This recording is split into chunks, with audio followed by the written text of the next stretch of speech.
Hey, thanks. Thank you so much, Product Hood and Lokesh Gupta and people who have joined the web series now.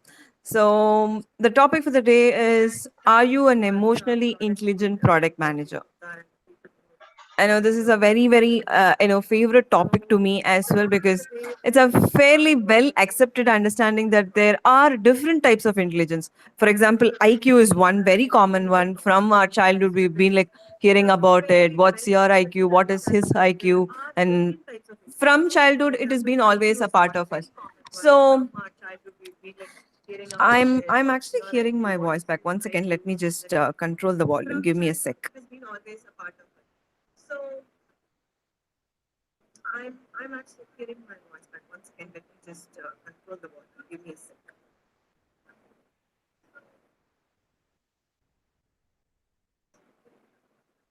Yeah, I think it sounds good. So, I think different careers have different types of IQs or EQs that you will need, because each and every career is different. Each and every career needs a different kind of intelligence that you need to pursue your work, to do your work properly. That way, for example, if you are going to be air traffic controller, then maybe spatial intelligence is something that you will want. For example, if you're going to be a rock star, and musical intelligence is something that you might need. And each and every career is different. But for product management, EQ is basic. It is an interpersonal intelligence that you need as basic. You can have coding skills, you can have UX skills, you can have any types of skills, but EQ should be like the basic one, because you are an advocate of the user. You should absolutely be able to stand on the user's shoe and make product decisions. So, can we move to the next slide, please, Lokesh? So let me tell you, like, why am I talking about it? Because I've been an EQ product manager, if I have to, describe myself, because I have been a product manager for disputes, claims, voice of customers in my role as a product manager in this for 7 8 years, also as a UX designer. Because my KPIs, my promotions, my hikes were totally relying on making the unhappy customers a happy customer. So I'm supposed to be listening to customers. Why are they unhappy about it? Because it can just go back and forth into a lot of discussion.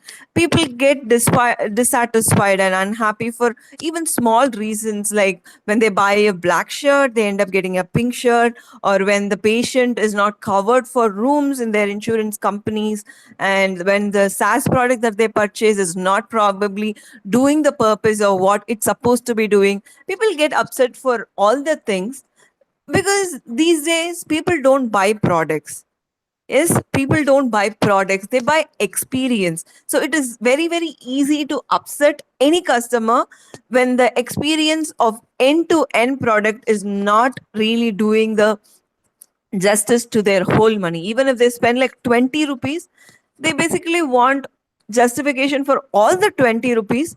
That is when they are like fully satisfied. And there is also a whimsical part when somebody is very happy about their purchase, when somebody is like truly delighted about their purchase. Nobody wants to talk about it. Nobody wants to go probably say, hey, you know what, I purchased something, it was happy. At least if it was average, it was out of the world, yeah, probably people might do. But when it is like average and doing the purpose, nobody wants to go talk about it. But imagine there is going to be a small mismatch, or when they are like at least little unhappy about it, I'm sure people going to be like going around talking about it all the time, and make sure your brand is totally upset.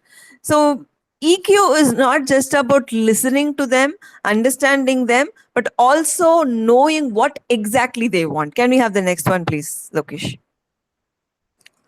So let's be very clear at one very basic point. Customers are selfish, customers are demanding, customers are ruthless and disloyal. This is basic. There is no second thought into this at all. But still, as a product manager, you should be emotionally intelligent to understand their desires and needs, to make products and understand what really is needed for them. Because asking for feedback is a good idea, but it is in mid of two human desires. One, you want to listen to their feedback, understand what they want, and know where you should be improvising. But on the contrary, you also wants to be respected as a product manager, as a brand, as a company. You don't want people to go around tell, oh, this product sucks. You don't want that also to happen. So this is like totally contradicting to two human desires. How do we get a constructive feedback? How do we really make products that will make so much sense to the customers is always a question that we have. But it has been there, it has been the case. Can we have the next slide, please? It has been there, it has been the case for so many years. What now? We since our barter system, this has been the system, and our grandparents and ancestors have been been in commerce. It is e-commerce, yes, but what has changed so much now? The change is customers have evolved. Like I said, they started buying the experience, not the products. They've evolved so much. Research says that people, when they get up, within 10 minutes they go and touch their mobile, go into some or the other social media, talking about products, telling about products, knowing about products. Everywhere people selling products, starting from Swiggy, starting from Phone Pay, starting from PayPal, any kind of product. They, in advertisement, even when they talk about diversity and inclusion, about CSR activities, they implicitly sell products, they implicitly sell brands, and people are keep consuming it since they are like waking up within 10 minutes. So when it is 79% of them, it becomes very very tough. Because in a physical world, when our parents were buying things, when somebody is like unhappy about it, forget about parents thing, even when like 17 or 15, 17 years back, when people were unhappy in a physical world, they would probably go tell this to five people around, saying that I'm not happy about it, you should stop buying it. But today, in the world of internet, when somebody is like unhappy, they go around tell this to 5,000 people. I'm not telling this, Jeff Bezos is telling this. We have to be very very careful and understand their superpower. We have to put our hands down and accept they are super powerful, accept they are unfair, but at the same time we have to be have using all our EQ to build a product that will make them happy and buy what they want. Okay. Can we have the next one, please, Lokesh? um, okay. You've told about the customers and how they have evolved. All that is good and fine. What do we do? What exactly is EQ? Um, is that something that just listening to them, or building something that they want blindly, or using something else? How do we interrupt the data of what the customer is saying? Next. So one company that we all know, who are like super customers obsessed, who has super consumer science and EQ, is Amazon. They know their customers back and forth. In fact, even when they are not doing the justice to the selling, when I'm like, as a consumer, I'm buying something from Amazon and not happy about it, 97% of the customers go back to Amazon, because they make sure the customer is happy about it. They make sure the customer is coming back to them and making the purchase again. So that's a tremendous number. Because even when you have a product, at least 10 to 20% of them are in general not happy, or doesn't think you are a deserving product. But 97% is a huge number. They keep all their unhappy customers happy customers. But even the company like Amazon failed miserably when it came to Fire Phone. I'm sure most of you would have at least heard about Fire Phone. So Fire Phone was totally made on what the customer is saying, what the customer said about they want or what they need. It was like a total disaster. Nobody was able to figure out why exactly Fire Phone failed, because they kind of spoke to all their customer. They have a very good customer base. They have customers everywhere. Any country that you go, they pretty much have a very huge market, but still they failed miserably. Why? Next one, please. If I had asked people what they wanted, they would have said faster horses. The reason is the customer doesn't know what they want. As they say certain things, you will have to interrupt things from what they're saying. But most of the time, they doesn't know what they want. Next. So should we use data then? Most of you might know who these people are. That's Marissa Mayer and David Corp. So Yahoo bought Tumblr sometime back in 2013 for $1.1 billion. That's a huge amount for which they really they totally believed in data. Tumblr at that point of time had 300 million users, all millennial active users.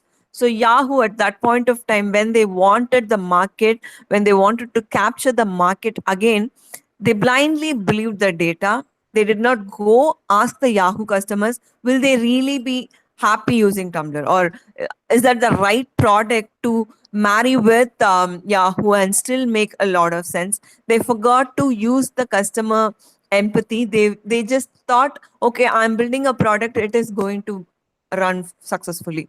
So that in fact, in their launch, Marisa Mayer said that the idea is not to buy Tumblr and screw it, but eventually that really happened. Nobody wanted to use Tumblr. In fact, the decline rate started increasing. So you just said you will have to listen to voice of customer, and then you said data is also probably not working. Then how do we do it? Next, how do we do it?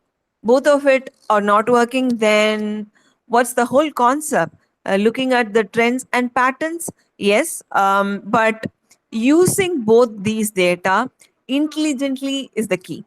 It is not just using data, it is not just listening to the customers, it is just having both of them integrated to take an emotionally successful decision. It is not okay, somebody is crying on a support call, so I have to make the change. No, no, it's not that at all.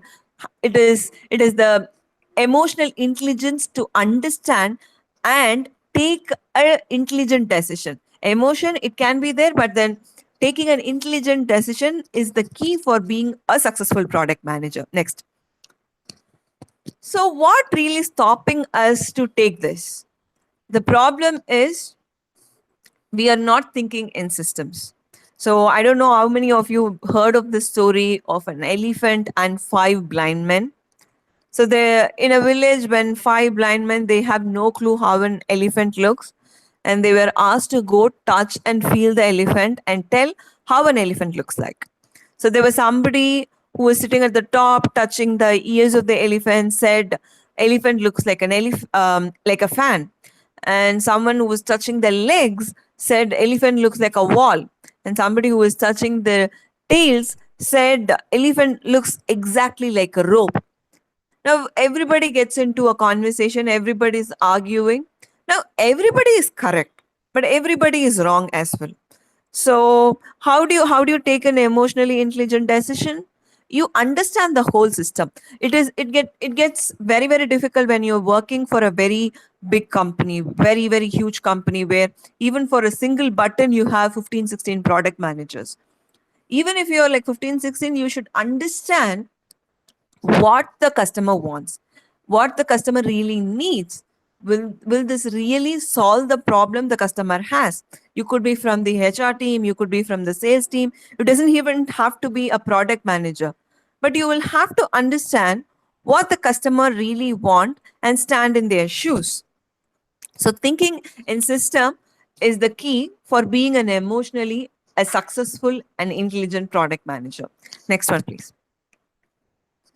So I would like to share some insights from my projects that I've been working as a product manager. So there was a problem in one of the payment company that I was working in. There were a lot and lots of support calls. There were a lot of calls that customer service agents were attending. It is not easy for a company because each and every call costs around $4 for the company. So when it is $4, around for 3 4 months, it was costing around $12 million for the company to lose. It was a very confusing state for us as well because we have a very well designed website where people can go use it. This is for the case of disputes when customer is not happy about the purchase that they just made, they can make the call.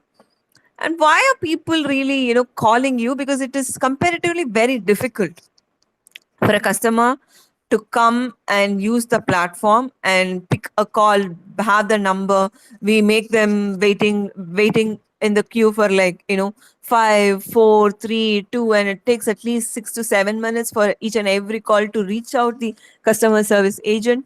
It is a long tail, but still people preferred calling us, and it was costing so much and we couldn't understand. So I was attending a lot of calls. I mean, I was listening to the customer service agent when I was in Nebraska, and I got super curious and I attended one of the call on day 3, and I asked the customer, why is that she calling us though it is super difficult? She said, ma'am, correct, it is very difficult. You're making me wait so long, but I do not have a desktop. I do not have a computer. I just have a mobile. So this is a very insightful call that I had, because we have a huge system. It is a huge company. It is one of the best companies set for customer championship. But people really don't use desktop and laptop. Just because you do it, it doesn't mean people do it. Then you go see the data from what the voice of customer I had in countries in interior US, people don't really use laptops or a desktop at all. They just use mobile. And the pain point here is my company doesn't have a proper mobile optimized site, or they do not have app. They made the purchase in mobile, and how do you expect them to go to desktop to make the dispute or make the complaint? They will have to do it with mobile. So you do not have a proper optimized site thinking, oh, very less people are doing it, why optimize it for mobile or have it in the app. All that they could do was call through the mobile.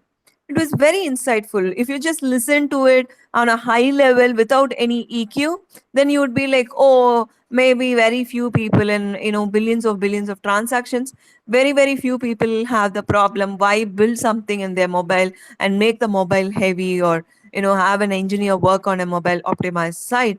But even if it is going to be 1 or 2% to your whole total of trillion of transactions, it is your brand, it is your whole company. It has so much to do with your marketing, it has so much to do with your EQ, it has so much to do with your word of mouth approach.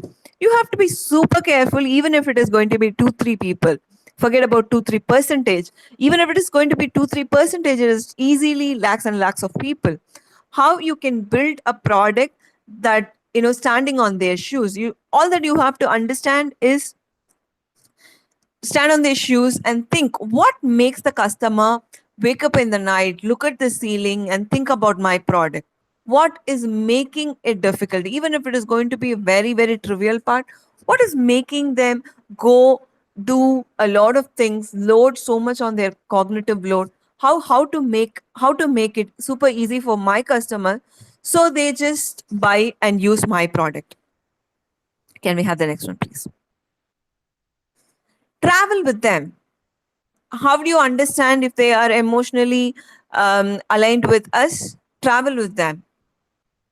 Like in a month, how many purchases are happening from your credit card even without you not pulling out the credit card outside?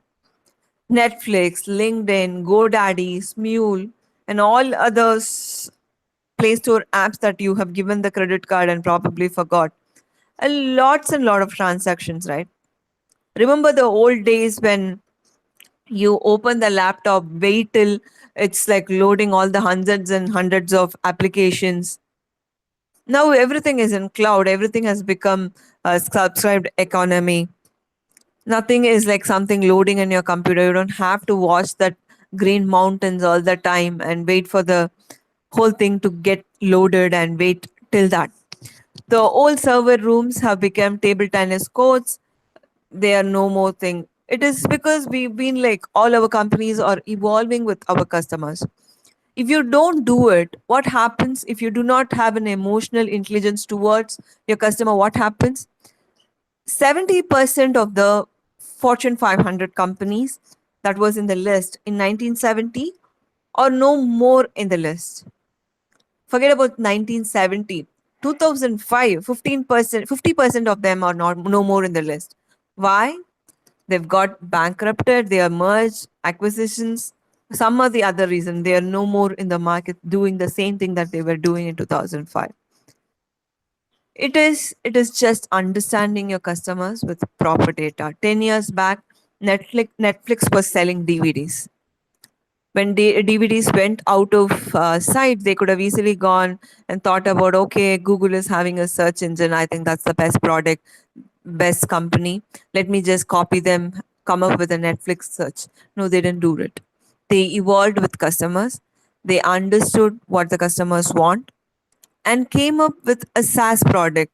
The Netflix was not a DVD company. It is an entertainment company. Even if tomorrow Disney is going to go out of them, or companies, they're going to come up with their own products. I'm sure Netflix will evolve with customers and know what they want. That's how they come up with Netflix originals. Companies like IBM and GE are still in the race since 1955. They're still in the race because maybe they're not the top one. Maybe they are not the first company to do things, but they're still in the race only because they have a lot of emotional intelligence. They are super connected in terms of what the customer wants. Next one, please. It's like I said, customers are not loyal and things like that, but they are so obsessed with your quality. They are very loyal to your brands and quality. Like going back to what I just told you, in physical world, when customer is unhappy, now let's replace with happy. In physical world, when the customer is happy, they say it only to five customers, five people, five friends. But in the world of internet, when they are happy, they say it to 5,000 people, 5,000 potential customers. So it's easy for you to reach the customers, so the reach is much easier now. So it's all about understanding what they want, understanding what they need, and making the unhappy customers happy customers. Yes, unhappy customers are assets, and all that you need is some EQ to understand who are those unhappy customers and what can make them a happy customer. Thank you so much.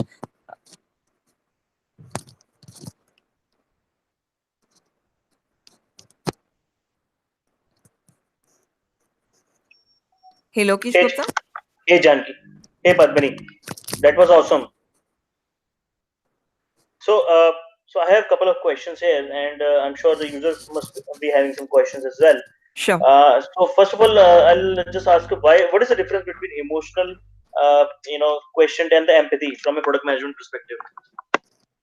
I think empathy is like totally buying what they're saying. Like I said, what Amazon had done with Fire Phone, right? It's so much empathy. They just believed into what customers said. They just thought, okay, the customer is telling me this, so I will probably take it up. That's empathy. But then you putting your intelligence into it with data, with backup, market research, understanding what they really want. It's not about, okay, this will make their life easy, let me do it. It is also about intelligence. How many people are there in the list? How many people are in my target audience really suffering without this problem? There are like a few very high maintenance customers. You can never make them happy. I think you should just stop focusing on that. Your product can't suffice that. Not, empathically thinking, oh, I'm not probably, doing what they want and going and buying that point together. It is just understanding and intelligently taking a decision. That's the Got it. difference. Got it. Great. So, how can one become emotionally? I mean, the EQ can be improved. Uh, so, what are the Yeah. some of the resources that one can go about reading? Sure. Resources, I would really suggest few books like Hooked by Nir Eyal. That would be like one book I would suggest as the basic one. Apart from that, Subscribe by Tion Tissue.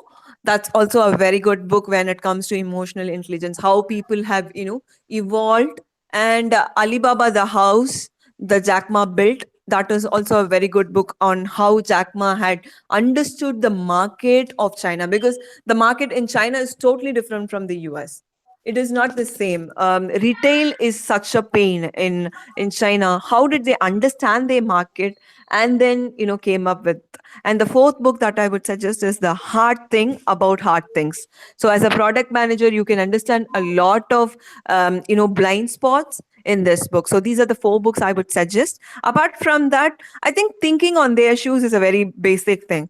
So, like I just gave an example about somebody in Nebraska when they do not have a desktop, right? You don't stand on their shoes. You don't think about somebody who's using in the interior parts of US or India. You just think, okay, I have a laptop, they will also have a laptop. It's not the case. You just stand on their shoes, have come up with a persona probably, think and live like them for a moment. So you get a lot of emotional intelligence built over time. And of course, these books and resources helps a lot. Great. Thank you so much, Padmini. So, Padmini, we have a couple of questions from the audience. The Sure. first question is from Prateek. So, Mhm. he asked, why did the Fire phone fail? So the Fire Phone failed. If you just go ahead and read their case study, right? It is the moment the when they came to the market, it was kind of solving all the problems the customer had said. They were not probably marrying it with data. They were not probably doing is that that was the time when Xiaomi was like going so well, and Xiaomi was like serving all the purposes that Fire Phone had. These people, I mean Amazon, did not think about the market and the data and how and why people were saying that. They said, oh, I have a lot of people in my a lot of customers in my database. I'm sure these people who are using Amazon Prime or using Amazon.com is going to end up buying Amazon Fire Phone as well. So they did not marry the concept of data. That is when the empathy had worked out, but then emotional intelligence didn't work. They did not put it with data and came up with a solution. Okay, that's great. I hope, Prateek, you have got your answers.